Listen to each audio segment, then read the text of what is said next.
Hi there, Vishan Borich, and we are ready with Marshall Way Network. And we're so glad you're here today. We are starting our new season, our new episode of Marshall Way Network. Today, we're going to be discussing 7 ways that you can practice at home. And we have with us our esteemed master instructor, Ronald Leach, who is a 9th degree in Seiyo no Shorin-ryu. We call him Hanchi here at our dojo. And he's going to be walking you through some ways that you can start practicing at home. Not only if you have your own dojo, which is some of the things I've heard people say, they have their own dojo, they go to class on a regular basis, but then they don't really know how to practice on their own. That's one type of person that you might be. The other type is we have those of you that have lost your dojo, you've lost your master. Maybe you live somewhere or you travel and you don't have your master. And so because of that, you're looking for a way to continue practicing. So with that said, I'm going to go ahead and hand it over to Master Leach.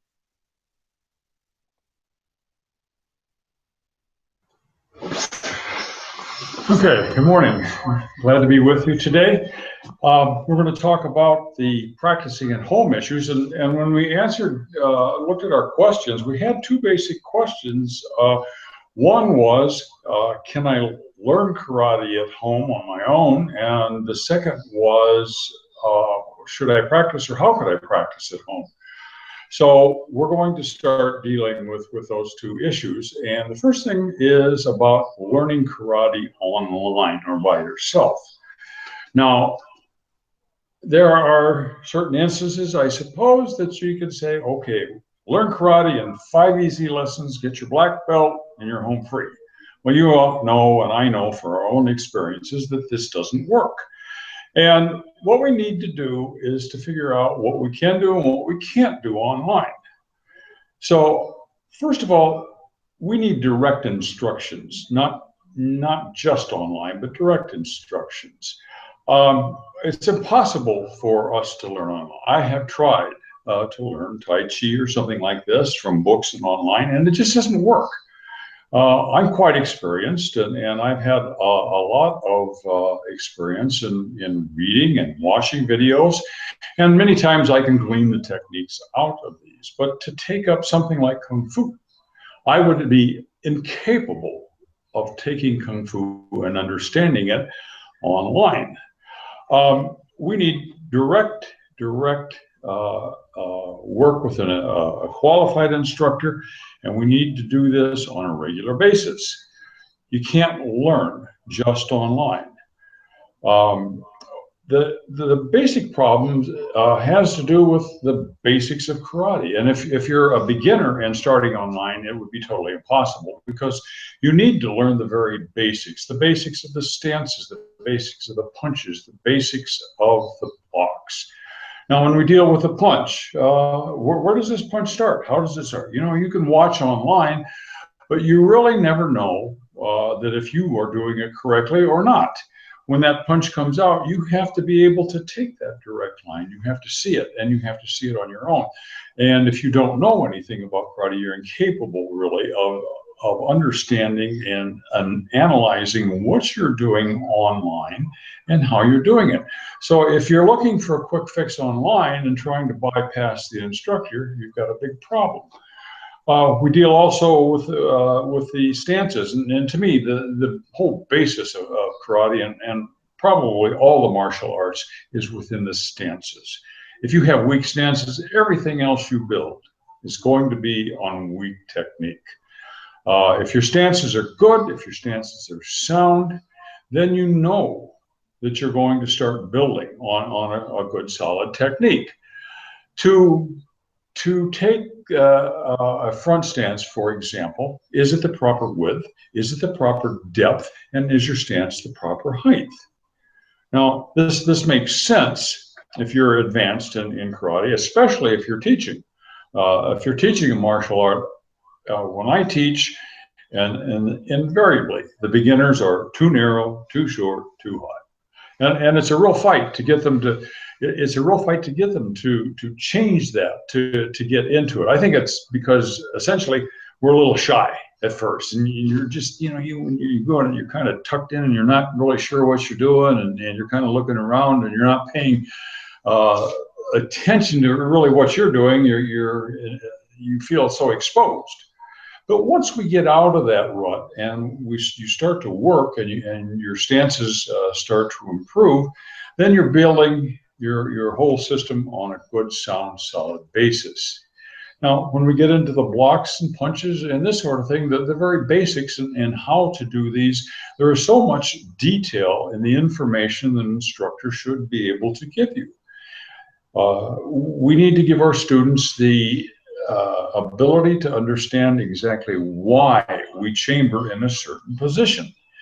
In our system, we chamber many of the techniques from here, and we do this so that we can get rotation out of our techniques, and we have to start by teaching our students to do this rotation. If they don't, they're not putting the proper musculature from the chest and the back, shoulders, and the whole arm into the process. So we need to bring that up. And if you're learning just online, you don't have the ability to show this and get that information back and get an assessment of what you're doing. And most of the time, this assessment is required to be right on the spot. You know, how am I doing? Am I doing this right, or am I doing it wrong? If you're doing it wrong, your instructor needs to be able to tell you why you need to do it the way that we teach, or you need to tell your students in your particular style why you do it the way you teach and the function behind it.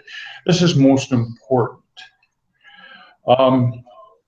The advancement online and to be able to take and understand your own errors is totally lacking unless you can get that direct information. Now, we have many intricate details of everything that we have, and we need to go through these details with our students so that we know. Now, let me give you an example. We teach, for example, a high section block, and when we teach this block, the reason we teach it from here is because when this hand comes up and shoots straight up above, number one, the arm is always at a 45-degree angle. That means when anything hits this, it's going to be knocked off at a 45-degree angle. This is a principle of physics. The angle of deflection the incidence of contact equals the angle of reflection. So it's just like a pool table. The ball hits, the ball comes off. The angles are exactly the same each way. And the same is true here. Whereas if we teach our student not to do this rising block coming from here because that angle is missing, okay? And that's why we teach this particular aspect of the high block.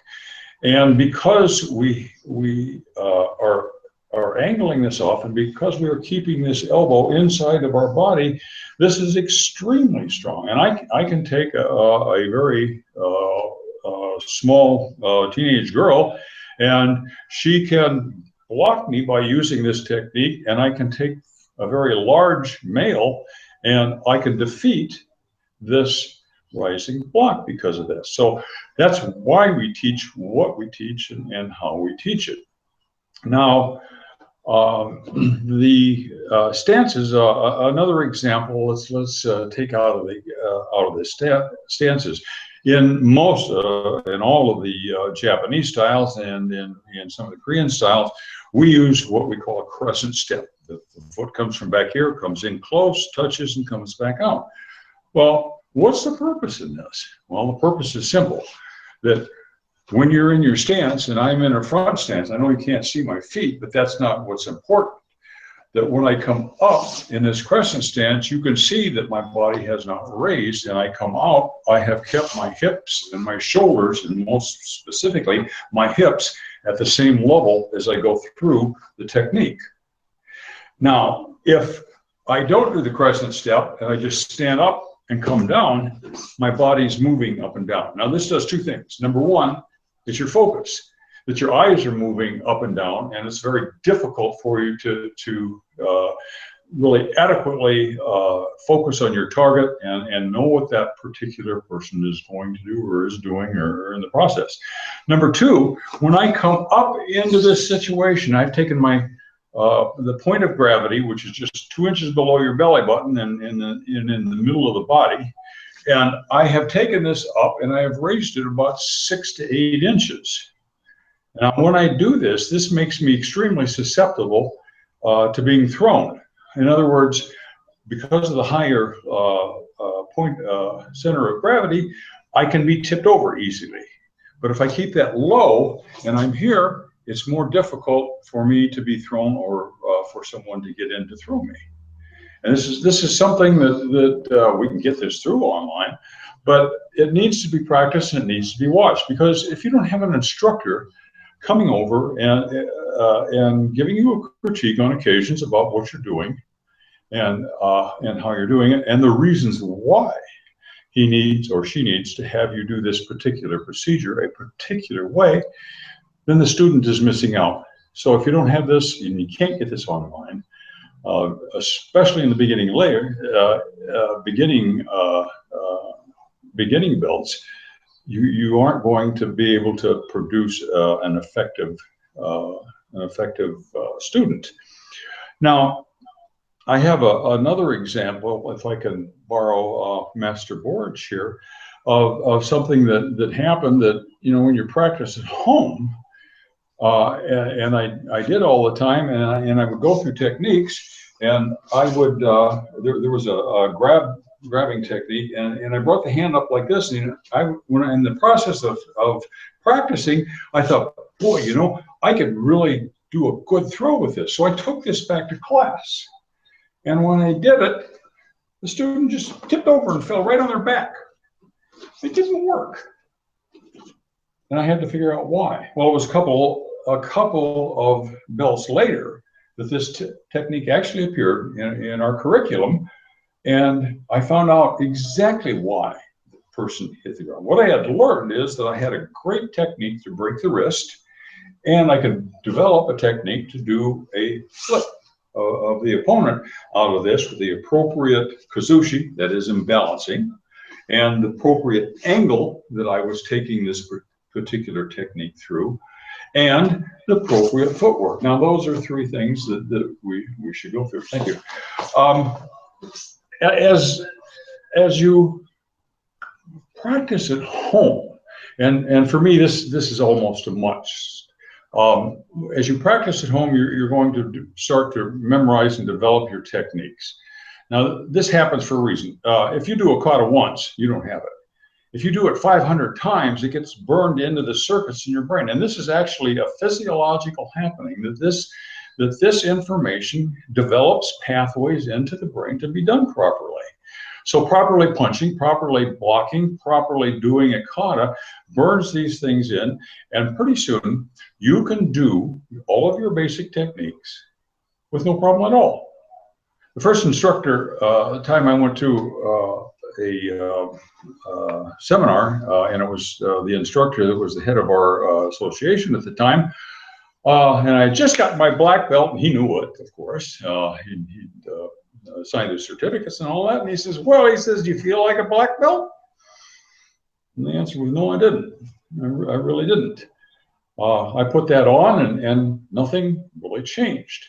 But what did change over a period of time, and he told me something else. He says, black belts don't sweat. And I thought, you better believe it. I know they sweat. But, when I was in my lower half of my Q level belts, yellow, green, blue in that area, and we used to work in a basement of a flower shop. I'd come out of there in the summertime, and even the tips of my belt would be wet. There was a lot of sweat going on. And this even happened in the wintertime when it was colder down there. You sweat and sweat. But as I got to be a black belt, I could do with my students those basics, and they were breaking sweat and I wasn't. Why is this?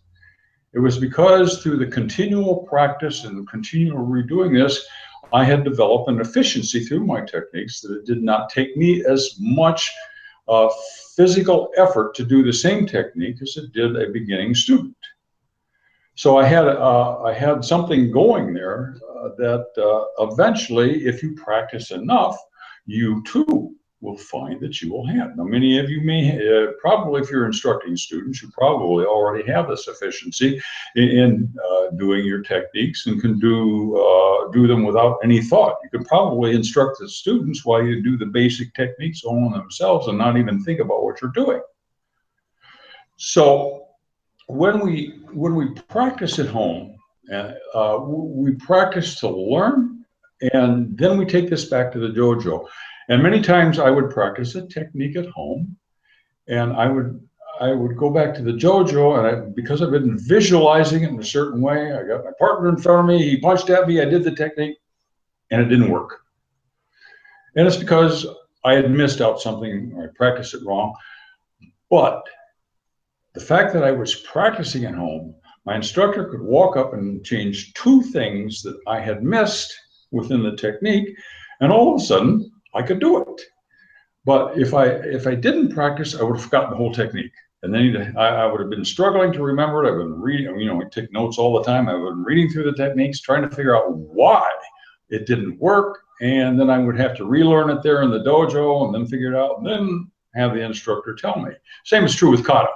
If you do your forms and you learn that form and you go home and you practice it every day, and you come back and you have something wrong, it's easy to correct 1 or 2 mistakes within the kata. But it is more difficult if I say, I don't remember it, I'm not going to do it, and I go to class and I can't remember the whole kata or a part of the kata, and I have to be instructed from the very beginning, and I then have to go back and learn it. And if I go through 2 or 3 classes like this, I'm not making progress. But if I go home and I practice the technique, I learn the technique, if I do it wrong, I'm easier to teach for that instructor, because now that instructor can make the appropriate changes to the technique, tell me what I'm doing wrong, and then I can move on. I can then effectively do the technique and practice it the next week properly. Now, I may not have a partner to do it with, but I can visualize it. And it's just visualization of the technique, and a visualization of a technique that actually works. This is where you get a really effective practice, because when you go back to the technique and you have thought through every single solitary point of that technique, and you go back and do it and it works properly, you're doing well, you're progressing. Now, it depends too on what kind of school you have. If you're going to school 4 days a week and you have a tournament on Saturday, and you do 2 things basically there, you're going to do kata and you're going to do sparring. Well, you learn your kata, and that you can practice at home, but sparring is impossible to learn and practice at home. You must have an individual there to do it. I can imagine trying to learn how to box with taking a skilled boxer and watching 60 hours of boxing matches and say, okay, I know how to box. I'm going to get in this ring. I'm going to get up there and I'm going to knock this guy out. And I've never seen a front jab. Now, I've seen the jab from the left. I've seen it from the right. I've seen it from the top, the way, but I've never seen that jab come straight in. And what I didn't realize is when that jab comes straight in, I don't see that first movement of that jab, because it's coming right to my face and it's pointed right at me and it's going in a straight line. And by the time I react, boom, I get hit. I probably get knocked out right off the bat. So I can't learn boxing I got to get into the ring, and I have to get in there with somebody that knows what they're doing. They show me the proper stance. They show me where to put my hands, and then we practice, and I see that particular technique, and then I go down to the bag and I do that technique, and I do that technique, and do that technique, and then I see somebody do that technique back and forth, and it's under very controlled situations. We don't go full bore when you're learning to do something. So then, after I've had hours and hours of instruction and that jab comes at me, I'm capable of handling that jab either by appropriate blocking, and rather blocking with my chin, I can move out of the way or block it with my hands, or put my gloves up and they make the contact with my gloves. Now, this is the same thing that happens to us in our practice of karate. We need to practice. We need to have somebody in front of us, and we need to do the appropriate thing. So if you're sparring 4 days a week, and then having a tournament 1 day a week, you're probably doing enough, and you probably don't need to go home and find somebody to spar with. But in my classes, we had classes 1 to 2 hours a week, or 1 to 2 hours a day, twice a week. But we were expected to go home and practice those techniques. By practicing them, then we were learning on our own, and we were making mistakes, and we would get those corrected at the next lesson. But in this system, it was necessary for us to practice, or our progression was slowed down greatly. If you didn't practice, then, like I said before, you went back, you didn't know anything, you had to be retaught. And I find a lot of people that I need to reteach. Some people have a really great memory, and I've had students I've had to tell one time. And I could say something one time, 4 years later, I may say a variation, and wait a minute, that's not what you said on January 18th, year 2958. I wasn't teaching them, but they have that kind of memory, and it would be nice if we would have all students. But I don't have that kind of memory. Maybe some of you do, but I need to work with these things. I need to memorize the techniques, and I need to practice these techniques. So it is necessary to understand what kind of classes you are taking, and what is the purpose of your classes, and what is expected of you by the instructor. So is it necessary to learn to practice at home, or are you getting enough every night at the dojo? A little practice every day on something adds up. Just a little practice. I tell the students when they go home, do your kata few times each day. How long does it take to do most katas? Most katas are with under a minute long. There are not too many katas that are much longer than a minute, because it's very tiring to do that. But I've timed some of our kata, and if you take a minute or two and you do your kata 3 times, and you spend 3 minutes at it, you're going to progress that way, and you're going to be learning, and you're not going to be forgetting. So it doesn't take much practice really to progress. And of course, the more you review the techniques, I have notes on every technique that I've ever been taught. And I can go back and I can review those techniques, and I can tell you all of the basics about that technique. And it's important in that now I can go back and I can see what I originally learned, what some of the problems I had, where I needed to make the corrections, and what I had to do. So you as an instructor need to have this kind of knowledge at your hand, and you need to have it available to you, not only in writing, but up here. Now, I cannot remember every technique in our curriculum. It is impossible. There are so many. I have to go back to the book and read them. And the reason is that there are many techniques that are very, very close to the same. There may be minor variances in what is done with the block and the subsequent attack, or the escape, or whatever is happening. But one technique, they both start off here. One technique goes this way, and the other one goes totally a different direction. So if I don't go back and review this and check this, I'll teach the student this when they should be learning this. And that's not too good, because I got an angry student. The next week when they come back and I see that, they said, hey, you should be doing this. And you said, no, you told me this. So it's important. Also, I think that you as instructors, it would be absolutely to your benefit to go through and write down your total curriculum, exactly what you are going to teach at what belt and each level. In this way, you can give the students an outline. As a matter of fact, we give the students each technique written down step by step.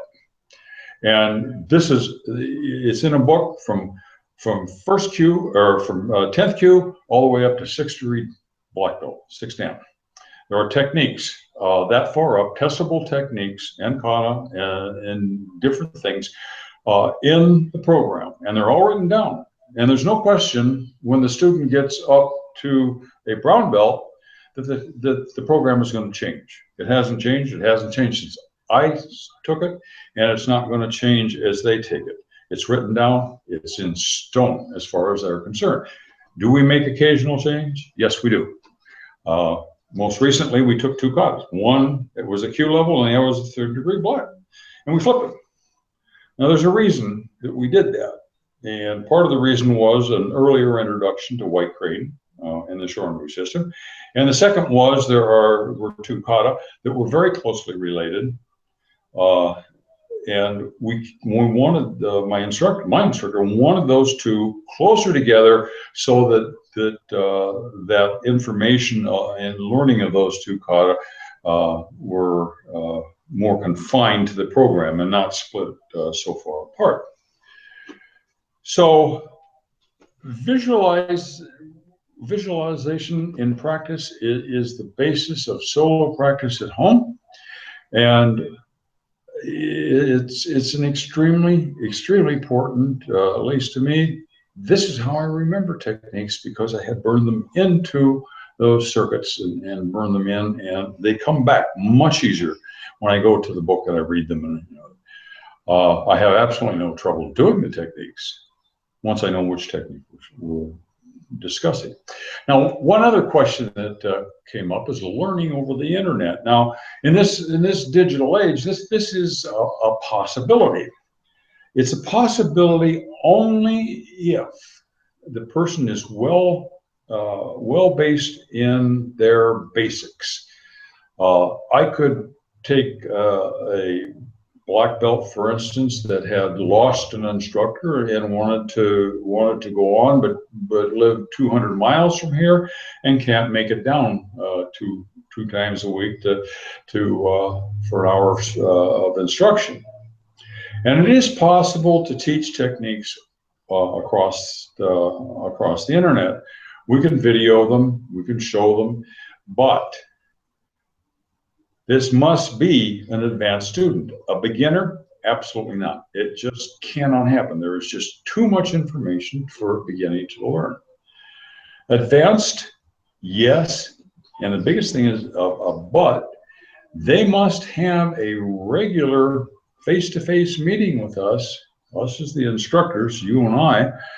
We must meet with these people and we must check those techniques.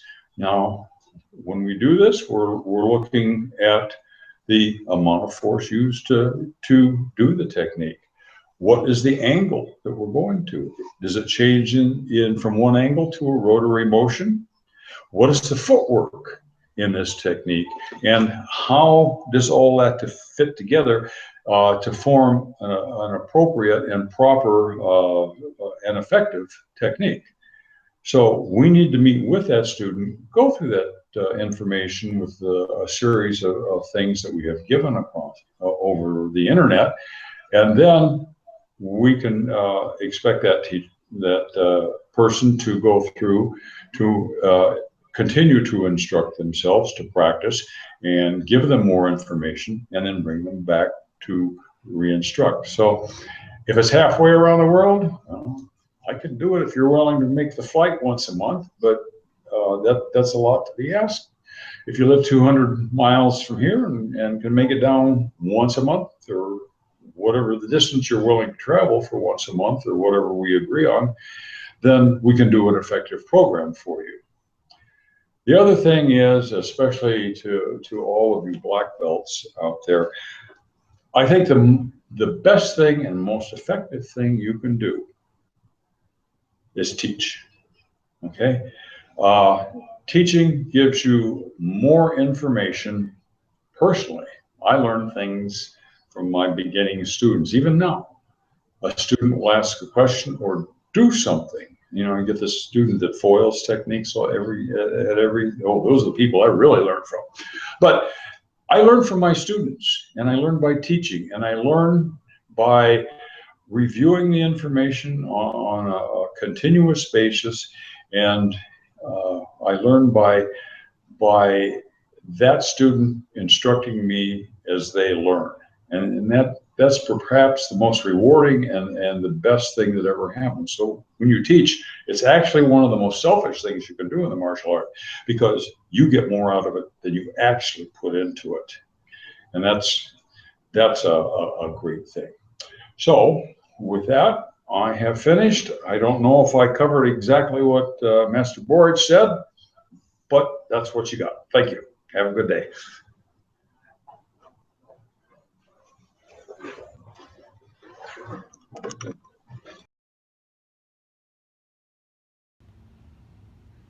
Thank you all for watching today's episode of Martial Way Network. And I wanted to let you know that you're invited to check out Hanchi Leach's website at Ron Leach Karate, and that's his Facebook page. And I'll post a link right here so that you can access that. Feel free to like that page to get more information on how you can learn some of the strategies and techniques that he gave you today. And then I also wanted to invite you to join us for our next episode, which is going to be next Sunday at 4 p.m. Central Time, 5 p.m. Eastern Time. We'll be discussing how to start your own martial arts tournament. We'll have one of our esteemed martial artists, Richard Osborne Jr., coming on to share how he started and grown a very large and well-organized tournament here out in the Ozarks. All right, we look forward to hearing you or seeing you next week. Be sure to comment below. See you next time.